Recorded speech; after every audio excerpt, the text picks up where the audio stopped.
I'm going to read the reading passage for today. It's called Doughnuts, an American Favorite. Does the thought of sinking your teeth into a delectable donut make your mouth water? Apparently, you are not alone. A recent survey shows that American donut shops serve more than 10 billion donuts a year. The donut's history is quite interesting. Most historians agree that Dutch immigrants brought this tasty treat to America. Records show that the Dutch were making oil cakes or oil cakes in the early 1800s. To make these, they fried balls of cake dough in pork fat until they were golden brown. When Dutch immigrants began to settle in the United States, they brought many of their food traditions, like oil cakes, with them. Because the center of each cake did not cook as fast as the outside, they sometimes stuffed fruit or nut into the center of each dough ball. Now you see why Americans began to call these things dough nuts. Hanson Gregory, an American ship captain, is the person credited with changing the donut into the shape we recognize today. Instead of filling the middle of the donut with nuts, in 1847 he came up with another way to deal with the difficult-to-cook center. He simply punched a hole into the middle of the dough ball before frying. The hole increased the surface area of each donut, thereby eliminating the problem of the center not cooking properly. In 1920, Adolf Levitt decided to create a machine that would produce many donuts at one time.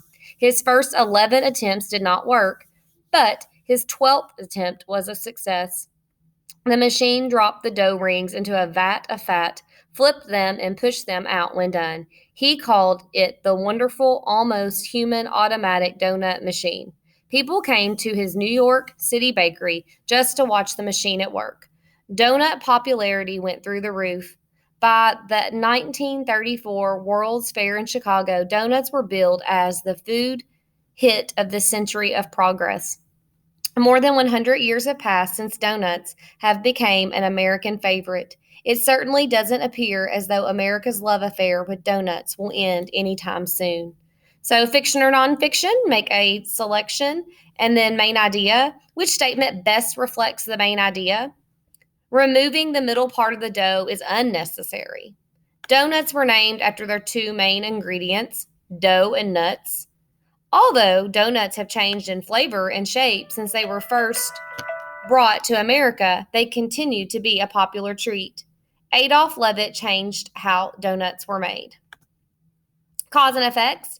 Why did Hanson Gregory decide to cut the middle of the donut out? He didn't like nuts in the middle of the donut. The middle of the donuts were burning too easily, and he wanted to solve that problem. The middle of the donuts were not cooking properly, and he wanted to solve that problem. He wanted to be able to carry a donut by wringing it around his pointed index finger. That's not the answer. That one made me laugh. Finding details in a text. Who is credited with introducing donuts to America? Hanson Gregory, the Dutch immigrants, ship captains who sailed to other parts of the world, Adolf Levitt. Drawing conclusions. What conclusion can you draw about Adolf Levitt? Remember, he's the one that invented the donut making machine.